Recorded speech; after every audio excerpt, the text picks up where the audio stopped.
trigger warning.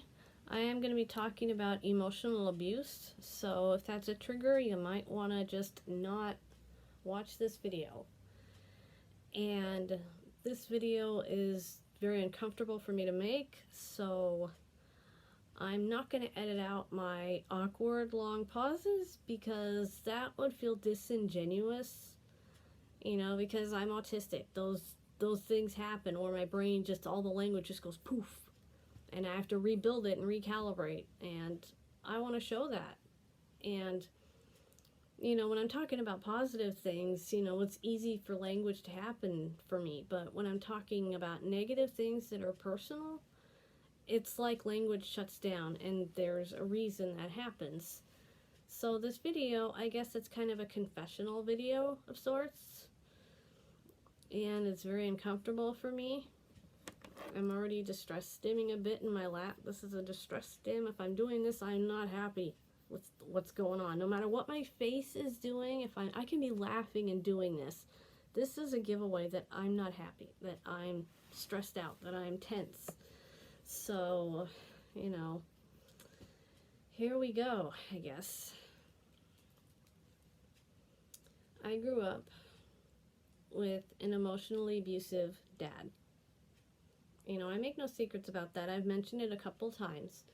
But this is the worst of the damage that it has done to me, is that when I'm unhappy, and I don't mean unhappy like I'm ranting about autism speaks and how much they suck kind of thing, or I'm ranting that bullying is terrible.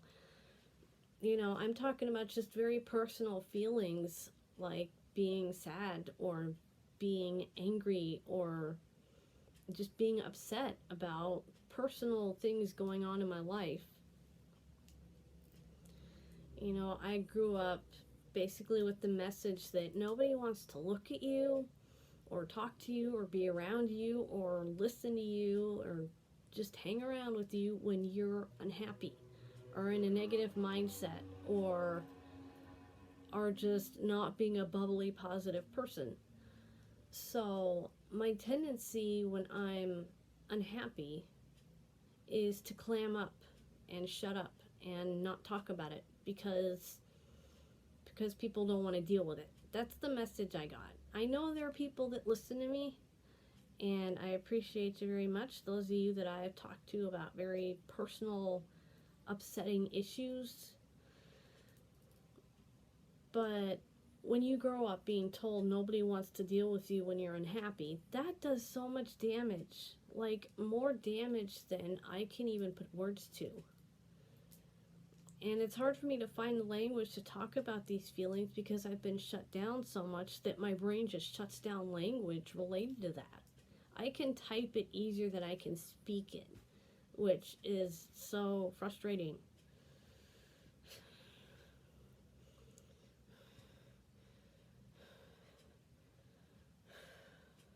I'm actually scared right now.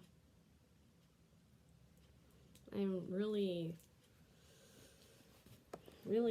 scared right now. Just saying these things because I always feel like there's somebody gonna jump out and be like, nobody cares, shut up. And my brain is saying that right now. My brain is telling me, Cindy, shut up, nobody cares, people don't want to hear this.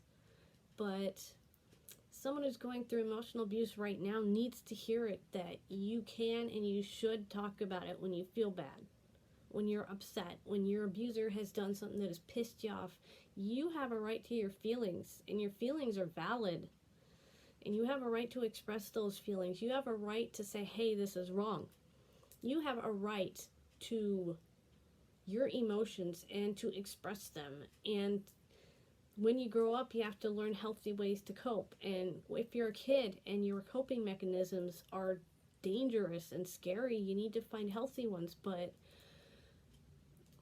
please don't ever shut up when you're sad or angry. Don't turn into me. Don't turn into me.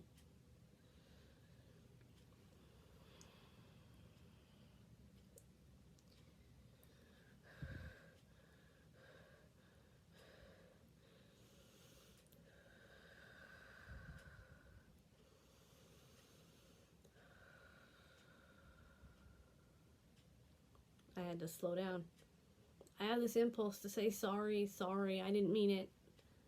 I have just this impulse is just to say sorry, I don't know what I'm saying. I'm just being silly. Just ignore me. That's what I keep wanting to say, but no, don't ignore what I'm saying. Listen to what I'm saying. You are allowed to be angry. You're allowed to be sad. You're allowed to feel like it's not fair. You're allowed to hate your abuser. You're allowed to be angry at them. You are allowed to curse them. You're allowed to cuss at them. You're allowed your feelings. Your feelings are allowed and they're valid. Because emotional abuse is so insidious. It sneaks into the cracks in your self-esteem, and it inflates and it destroys you from the inside. And then you grow up and you're this broken eggshell, and there's these explosions that come out from inside. And they can be destructive because, you know, what happens when you put nails and metal on a bomb? Shrapnel. And what does shrapnel do? It destroys everything around it. You need to learn healthy coping mechanisms. If you can't get to, like, professional help right now, just know that your feelings are valid and that your anger at what's happening to you is not wrong, and that you're allowed to feel bad. You're allowed to feel bad. And you're allowed to say that you feel bad. You're allowed to express that you feel bad. Make art, write music, dance, take a lesson in karate. Just find ways to manage those feelings that don't destroy the people around you. Because when you become destructive, that continues the cycle of abuse that you were part of. And you can stop it. You can make a choice. Your abuser can make the choice and they're choosing not to stop. But you can choose. You can choose. And choose to stop. You have to, because if you grow up and do it to your kids, then your kids are going to grow up to do it, and that's why it's a cycle. And you can stop it. And I want you to stop it. Because you don't deserve to live in pain. Nobody does. But emotional abusers will make you believe so many things that are just so twisted and ugly and terrible and wrong and horrible. And they make you hate yourself. They make you feel like your feelings don't matter and that they're wrong. But your feelings matter. And your feelings are right. And you're entitled to them. You deserve to feel your feelings. And you deserve to be happy. After the crap you go through, and you turn around and you realize what you survived, and you realize that you didn't become your abuser, that is something to celebrate. But it's a fight.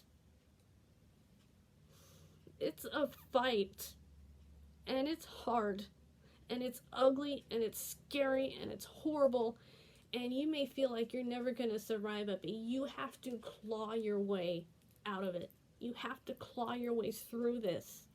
You have to claw your way up that mountain. You have to, because your abuser isn't going to. Maybe someday they will, but they can't now. And they are hurting you and they are dragging you down, and you have to find a way to rise above. And there will be times when you turn around and you spit horrible things at your abuser. They will say something and you'll turn around and you'll cuss them out and you'll be repeating the things they said to you. Because I recently did that with my dad. You know, he did something really ridiculous and I just got so angry that I was repeating things he said to me as a kid. And I knew I was doing it and I couldn't stop because I was too angry. It was the middle of the night. I was tired. I was ready to go to bed. And I was cursing my dad out because he did something that was just, he could have avoided the accident that happened because of what he did. And he's fine. Nobody was injured or anything, but I recognized that I continued a cycle. And recognizing is the important thing, because when you recognize a problem, now you can start dealing with it. But if you're starting to see patterns of your abuser in yourself, you have to start recognizing it and you have to start dealing with it. Don't clam up. Don't go silent. Tell the world if you have to. But please, please, please, please don't continue the cycle. Because you're better than that. You are better than that. You are so much better than that, and you are worth it. And you deserve to be helped. Everybody deserves help. Everybody. Everybody deserves help. But nobody can do that for you. Nobody can climb that mountain for you. You have to do it. And it's work. I said before, it's work, it's hard, it's ugly, it's scary, and it's infuriating, it's frustrating. You may feel like Sisyphus pushing that boulder up the hill and it rolls back down and you just got to start over. But maybe the next hill's a little bigger. And maybe one day that boulder won't roll down anymore. But until it stops rolling, you have to keep pushing. You have to. Because if you don't, you just become your abuser and it just continues. And you can't do that. You can't do that to your kids. You can't do that to your grandkids. You can't do that to your descendants. You can't do that to your future. Because abuse is so insidious that it can stain entire generations. But you have the power to stop it. You have the power. Use it. And don't go silent.